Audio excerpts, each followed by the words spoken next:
ஒரு கட்சி சார்பாக போட்டியிட்டு அந்த கட்சி வேட்பாளர் வெற்றி பெறுவதற்கு எவ்வளவு கடுமையான உழைப்பார்கள் சிந்தித்து பார்க்கணும். இங்க வந்திருக்கிற எல்லா எம்எல்ஏக்கும் தான் பொருந்தும். இதே எங்க எம்எல்ஏ மட்டும் பொருந்தும் நினைக்காதீங்க, அனைவருக்கும் பொருந்தும். ஒரு சட்டமன்ற உறுப்பினரை தேர்ந்தெடுப்பதற்கு அந்த கட்சியின் சார்பாக சுமார் 6000 பேர் பணியாற்றினா தான் அந்த வேட்பாளர் வெற்றி பெற முடியும். இரவு பகல் வராமல் ரத்தத்தை விரைவாக சிந்தி வாக்களை சந்தித்து வாக்களை பெற்று வெற்றி பெற்ற பிறகு அவர் வெளியேறினா அந்த கட்சியில் தொண்டர்கள் எப்படி மனம் கொதிக்கும் என்பதை உணர்வுபூர்வமாக நீங்க சிந்திக்கப்பட வேண்டும். நீங்க முதல் எம்எல்ஏ ஆகிருக்கிறீங்க, நான் 6 முறை எம்எல்ஏ ஆகியிருக்கிறேன், ஒரு முறை நாடாளுமன்ற ஆகியிருக்கிறேன். ஆக சிந்திக்க வேண்டும்.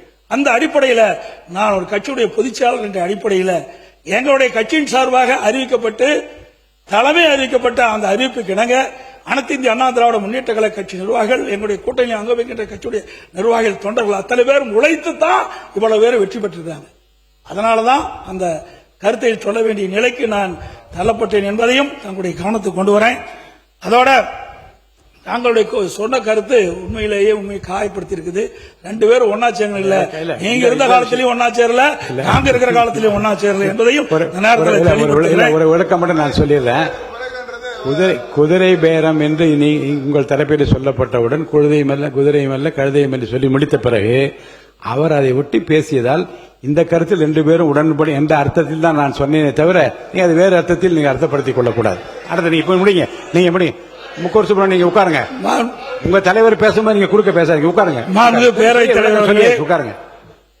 இன்றைக்கு உறுதியளிக்கப்பட்ட ஓய்வு திட்டம், அந்த திட்டத்திற்கு நடந்த இடைக்கால பட்ஜெட்டிலேயே அதற்கு தேவையான நிதி ஒதுக்கப்பட்டதாக இன்றைக்கு ஒதுக்கப்பட்டிருக்கிறது. இப்பொழுது அரசாங்கம் அந்த நிதி ஒதுக்கப்படவில்லை. அரசுடைய மிகப்பெரிய குழப்பத்தை ஏற்படுத்திக் கொண்டிருக்கிறது. அது மட்டுமல்ல, மாண்புமிகு நிதியமைச்சர் சொல்லுகின்ற பொழுது இதற்கு மத்திய அரசிடம் அனுமதி பெற வேண்டும் சொல்றாங்க. அவர்கள் ஓய்வு வழங்குவதற்கு எந்த ஒரு அனுமதியும் பெற வேண்டியில்லை, மாநில நிதியிலிருந்து கொடுக்கலாம். ஏற்கனவே இடைக்கால பட்ஜெட்டில் முந்தைய அரசாங்கம் 11,000 கோடி ஒதுக்கப்பட்டு 14,000 கோடி ஒதுக்கப்பட்டிருக்கின்றது என்பதையும் நேரத்தில் சுட்டிக்காட்ட விளைகின்றேன். அந்த பழைய ஓய்வு பெற்ற அந்த ஊழியர்களுக்கு ஓய்வு தொகை வழங்குவதற்குண்டான நடவடிக்கை இந்த அரசு எடுக்கப்பட வேண்டும்.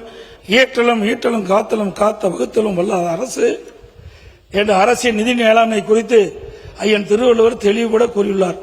இந்த தமிழக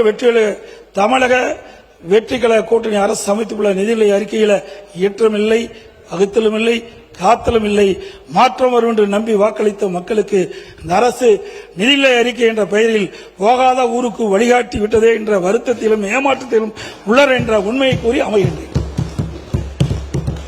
மாண்புமிகு உறுப்பினர் திருமதி த லதா அவர்கள் நாளைக்கு விளக்கமா உட்காருங்க. நாளைக்கு உங்களுடைய பதில் உரை இருக்கிறது. அவர்கள் என்னென்ன நிறைய கேள்வி கணைகளை தொடுத்திருக்கிறார்கள் எல்லாம் தொகுத்து வகுத்து நீங்க வரிசைப்படுத்தி நாளை உங்களுடைய பதில்கள் கூறினால் அது பொருத்தமாக இருக்கும். போதுமே. திருமதி ராஜா உட்காருங்க. வேண்டாம் வேண்டாம், நோ கான்ட்ரவர்சி. உட்காருங்க உட்காருங்க உட்காருங்க. மாண்புமிகு இல்ல வேண்டாம், இப்ப வேண்டாம். இல்ல இப்ப உட்காருங்க உட்காருங்க உட்காருங்க உட்காருங்க. மாண்புமிகு உறுப்பினர் திருமதி லதா அவர்கள் சொல்லுங்க, நீங்க சொல்லுங்க. நீங்க சொல்லிட்டீங்க, உட்காருங்க. நான் செவிமடுத்து நீங்க சொன்னதை நான் கவனமாக கேட்டுவிட்டேன். திருமதி லதா அவர்கள் உட்காருங்க. திருமதி லதா அவர்கள் பேசுங்க. மை கொடுங்க, உட்காருங்க. நீங்க மை கொடுங்க, அவங்களுக்கு கொடுங்க. மாண்பு உறுப்பினர் பேசுங்க. மாண்பு பேரவைத் தலைவர்களே, நாங்கள் சொன்ன வார்த்தையை நீக்கிட்டீங்க. அதே போல பொதுப்பணித்துறை அமைச்சர் தேவையில்லாத கருத்தை இங்க பதிவு செஞ்சிருக்கிறார். நீங்க அவை குறிப்பிலிருந்து நீக்கப்பட வேண்டும். நாங்க சொன்ன கருத்தை நீக்கிட்டீங்க. ஆக அவர் சொன்ன கருத்து தேவையற்ற கருத்து, இந்த அவைக்கு பொருந்தாத கருத்து, அதை அவை குறிப்பிலிருந்து நீக்க வேண்டும் என்று தங்களை வலியுறுத்துகிறேன்.